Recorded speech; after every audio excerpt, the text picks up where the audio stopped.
Hello everyone, welcome back to Telugu ఉద్యోగ సందేశాలు YouTube channel. ఈ వీడియోలో మీ ముందుకు వండర్ఫుల్ సెంట్రల్ గవర్నమెంట్ జాబ్ ఆపర్చునిటీతో రావడం జరిగింది. ఎటువంటి ఎక్స్పీరియన్స్ లేకుండా ఆంధ్రప్రదేశ్ తెలంగాణ ప్రతి ఒక్క మేల్ అండ్ ఫీమేల్ అభ్యర్థి అప్లై చేసుకునే జాబ్ నోటిఫికేషన్. మనకు కేవలం ఇంటర్మీడియట్ పూర్తి చేసుకుని ఎవరైతే ఖాళీగా ఉన్నారో ప్రతి ఒక్కరూ అప్లై చేసుకోవచ్చు అనమాట. ఎటువంటి ఎక్స్పీరియన్స్ లేకుండా అప్లై చేసుకోవచ్చు. మనం ఈ వీడియోలో ఈ నోటిఫికేషన్ సంబంధించి క్లియర్ కట్ కంప్లీట్ ఇన్ఫర్మేషన్ అయితే నేను ఎక్స్ప్లెయిన్ చేస్తాను. వీడియోని స్కిప్ చేయకుండా ఎండ్ వరకు చూడడానికి ట్రై చేయండి.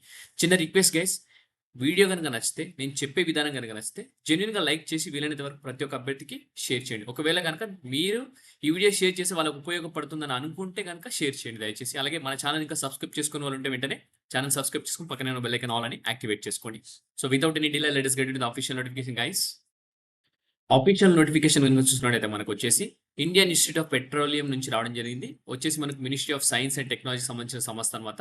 సెంట్రల్ గవర్నమెంట్ సంబంధించిన సంస్థ. దీనికి సంబంధించిన వెబ్సైట్ లింక్ మన యూట్యూబ్ వీడియో డిస్క్రిప్షన్ లో పేస్ట్ చేస్తాను. అది కనుక క్లిక్ చేసి ఇలా పేజ్ అనేది ఓపెన్ అవుతుంది. సో పేజ్ ఓపెన్ తర్వాత మనకు వచ్చేసి కెరియర్స్ సెక్షన్ లో రిక్రూట్మెంట్ సెక్షన్ లో చూసుకుంటే మనకు recruitment of junior secretary assistant general అలాగే ఫైనాన్స్ అకౌంట్ సంబంధించి వేకెన్సీ అయితే రిలీజ్ చేశారు. ఇక్కడ అడ్వర్టైజ్మెంట్ నెంబర్ కూడా ఇచ్చారు. ఇది కనుక క్లిక్ చేసి మీరు డౌన్లోడ్ చేసుకోవచ్చు. ఇప్పుడు సో దీనిపైన క్లిక్ చేస్తున్నా, ఇప్పుడు ఇది డౌన్లోడ్ అయిపోతుంది. సో దీని గురించి డిస్కస్ చేసుకుందాం. సో అడ్వర్టైజ్మెంట్ అయితే డౌన్లోడ్ అయిపోయింది. సో ఇప్పుడు వెంటనే దీని గురించి అయితే మనం డిస్కస్ చేసుకుందాం. సో వచ్చేసి మనకు చూసుకున్నట్టయితే మనం డిస్కస్ చేసుకున్నట్టు సెంట్రల్ గవర్నమెంట్ సంబంధించిన సంస్థ Indian Institute of petroleum CSIR కింద అయితే రావడం జరుగుతుంది. Ministry of science and technology సంబంధించింది అనమాట. రిక్రూట్మెంట్ నెంబర్ కూడా ఇవ్వడం జరిగింది మనకు. అడ్వర్టైజ్మెంట్ నెంబర్ డేట్ వచ్చి 15/7/2025. ఆన్లైన్ అప్లికేషన్ వచ్చేసి ముందుగా మనకు 21st నుంచి స్టార్ట్ అవుతుంది. ఈ రోజు నుంచి స్టార్ట్ అవుతుంది. మనకు లాస్ట్ డేట్ చూసుకుంటే 4th August వరకు అయితే ఉంది. వచ్చేసి మనకు హార్డ్ కాపీ కూడా పంపించాల్సి ఉంటుంది. హార్డ్ కాపీ కూడా మనకు 11th August వరకు అయితే రీచ్ అవ్వాల్సి ఉంటుంది. సో మనకు CSIR Indian Institute of Petroleum Dehradun వచ్చేసి మనకు under the Council of Scientific and Industrial Research సంబంధించింది. Autonomous body ministry of science and technology కింద అయితే వర్క్ చేయడం జరుగుతుంది. సో ముందుగా మనం చూసుకున్నట్టయితే మనకు జూనియర్ సెక్రటరీ అసిస్టెంట్ అనే పొజిషన్ కి అయితే వేకెన్సీస్ అయితే జనరల్ కి అయితే రిలీజ్ చేయడం జరిగింది. మన పే స్కేల్ కనుక చూసుకున్నట్లయితే మనకు బేసిక్ 90,900 నుంచి 62,200 వరకు అయితే బేసిక్ ఉంటుంది.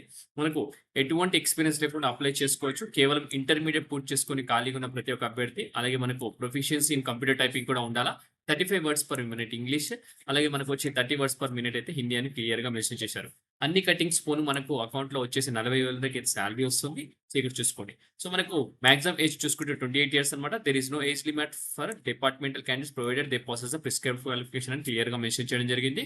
అలాగే మనకు candidates are required to provide the assistance in the functioning of general administrative department, finance and accounts beside any other official work as and when assigned by the competitive authority అని clear గా mention చేయడం జరిగింది. Okay, so next మనకు ఇక్కడ 35 words per minute వచ్చేసి మనకు corresponding to 10,500 KDPH, 9,000 KDPH అని clear గా మెన్షన్ చేశారు.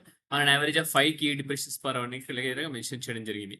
సో మోడ్ ఆఫ్ సెలక్షన్ లోకి వెళ్ళిపోతే కనుక మోడ్ ఆఫ్ సెలక్షన్ వచ్చేసి జూనియర్ సెక్రటరీ అసిస్టెంట్ కి మనకి ఇక్కడ చూసుకుంటే రిక్రూట్మెంట్ వచ్చేసి ఇంటర్మీడియట్ బేసిస్ పైన మనకైతే సెలెక్ట్ చేస్తున్నారు.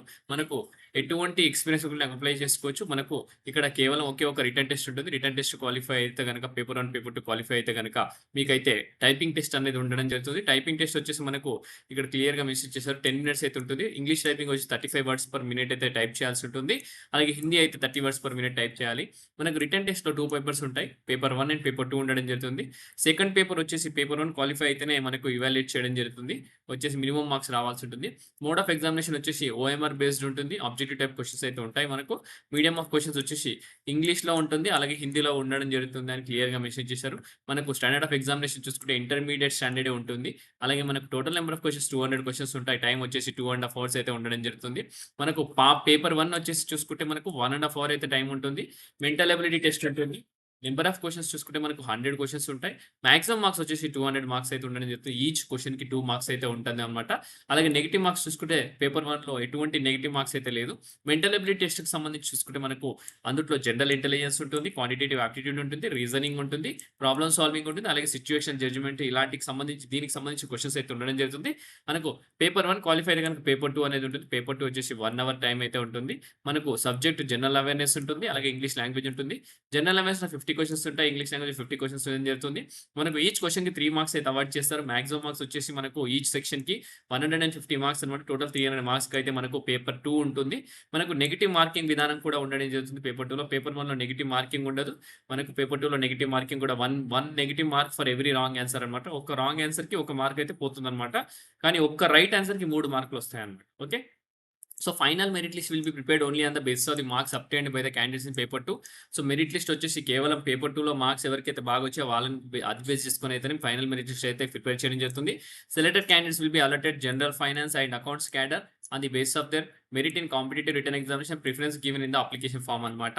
సో మీరు ఏవైతే ప్రిఫరెన్స్ ఇస్తారో జనరలా లేకుంటే ఫైనాన్స్ అండ్ అకౌంట్స్ డిపార్ట్మెంట్లో కావాలా మీ ప్రిఫరెన్స్ మీ మెరిట్ బేసిస్ పైన వాళ్ళైతే ప్రిఫరెన్స్ తీసుకొని ఎక్కడ అనేది అలొకేట్ అయితే చేయడం జరుగుతుంది అనమాట. సో ఆన్లైన్లో అప్లై చేసిన తర్వాత మీరు ఆఫ్లైన్లో కూడా మీరైతే ఆన్లైన్లో జనరేట్ అయిన కాపీని ఆఫ్లైన్లో పంపించాల్సి ఉంటుంది. పోస్ట్ ద్వారా అయితే పంపించాల్సి క్లియర్గా మెసేజ్ చేశారు.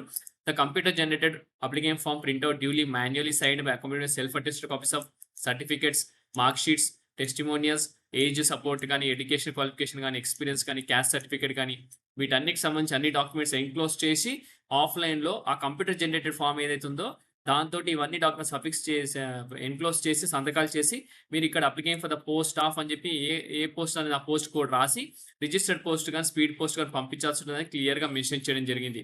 సో అడ్రస్ చూసుకుంటే senior controller of administration CSIR Indian Institute of Petroleum Mokampur Haridwar road Dehradun 248005 ఈ పిన్ కోడ్కు మీరు ఫిజికల్ కాపీ కూడా పంపాల్సి ఉంటుంది. ఆ ఫిజికల్ కాపీ వచ్చేసి మనకు 11th ఆగస్ట్ లోపు రీచ్ అవ్వాలని కూడా క్లియర్గా మెన్షన్ చేయడం జరిగింది ఇక్కడ. ఓకే, సో మీరు it should be kept in mind that in the hard copy of the application form the candidate is required to affix the photograph duly signed across and also manually sign on the application. So photograph పెట్టి దానిపైన సంతకం పెట్టాల్సి ఉంటుంది. అలాగే application పైన కూడా సంతకం చేయాలని క్లియర్గా మెన్షన్ చేస్తున్నారు. Unsigned application without passport size photograph will be considered as rejected. ఎవరైతే సైన్ చేయకుండా ఫోటోగ్రాఫ్ పెట్టకుండా హార్డ్ కాపీ పంపిస్తే వాళ్ళ అప్లికేషన్ అయితే రిజెక్ట్ చేస్తామని క్లియర్గా అప్రైట్ చెప్తున్నారు ఇక్కడ. ఓకే, సో మీరు పంపించేటప్పుడు చాలా జాగ్రత్తలు తీసుకోవాల్సి ఉంటుంది గైస్. సో ఎవరు ఈ ఆపర్చునిటీ మిస్యూజ్ చేసుకోకుండా ప్రతి ఒక్కరైతే అన్ని డీటెయిల్స్ క్లియర్గా ఫిల్ చేసేసి పంపించడానికి ట్రై చేయండి. So candidates applying for more than one post submit separate online application forms and application fee along with the essential documents and online generated acknowledgement remitted application fee single PDF ఫైల్లో మీరు అయితే పంపించాలని క్లియర్గా mention చేస్తున్నారు.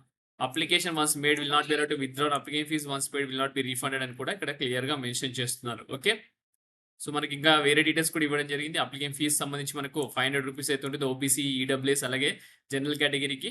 Non రిఫ్యూటబుల్ వచ్చేసి మరో in the favour of director institute of Indian Institute of petroleum SBI collect of the following procedure అని క్లియర్గా మెసేజ్ చేశారు. మనకు అప్లికేషన్ ఫీస్ చూసుకుంటే ఆన్లైన్ SBIలో ద్వారా మీరైతే పేమెంట్ చేయాల్సి ఉంటుంది 500 రూపీస్ అని క్లియర్గా మెన్షన్ చేస్తారు. అదర్ కేటగిరీస్ అయితే ఎగ్జామ్టెడ్ అనమాట. ఓకే, సో ఈ ఆపర్చునిటీ అస్సలు మిస్యూజ్ చేసుకోకండి గైస్. సో మంచి వండర్ఫుల్ ఆపర్చునిటీ అని చెప్పుకోవచ్చు మనకు. అలాగే మనం ఇక్కడ నెంబర్ ఆఫ్ వేకెన్సీస్ తీసుకుంటే మనకు వచ్చేసి ఇక్కడ జూనియర్ సెక్రటరీ అసిస్టెంట్ సంబంధించి 1 వేకెన్సీ అయితే ఉంది మనకు అన్రిజర్వ్డ్ కేటగిరీలో. అలాగే మనకు junior secretary assistant finance and అకౌంట్స్లో మనకైతే 1 వేకెన్సీ ఉంది. టోటల్ 2 వేకెన్సీ అనమాట. ఒకటేమో జనరల్ డిపార్ట్మెంట్లో, ఒకటేమో మనకు ఫైనాన్స్ అండ్ అకౌంట్స్ డిపార్ట్మెంట్లో. మీ మెరిట్ బేసిస్ పైన ఎక్కడ వాళ్ళు అలాట్ చేయాలనేది మెరిట్ ఎవరికైతే మెరిట్ బాగా వస్తుందో దాన్ని చూసుకొని వాళ్ళైతే అలాట్ చేయడం జరుగుతుంది. ఓకే, సో ఈ వీడియోలో మీకు కావాల్సిన ఇన్ఫర్మేషన్ అయితే ప్రొవైడ్ చేశాను. మీకు ఇంకా ఏమైనా ఇన్ఫర్మేషన్ కావాలంటే కామెంట్స్లో కామెంట్ చేయండి. మీకు రిప్లై చేయడానికి ట్రై చేస్తాను. అలాగే ఇంతటితో ఈ వీడియో అయితే ముగిస్తున్నాను. నెక్స్ట్ వీడియోలో ఇంకా మంచి కంటెంట్తో మంచి వీడియోతో రావడానికి ట్రై చేస్తాను. Thank you for watching the video. Have a great day.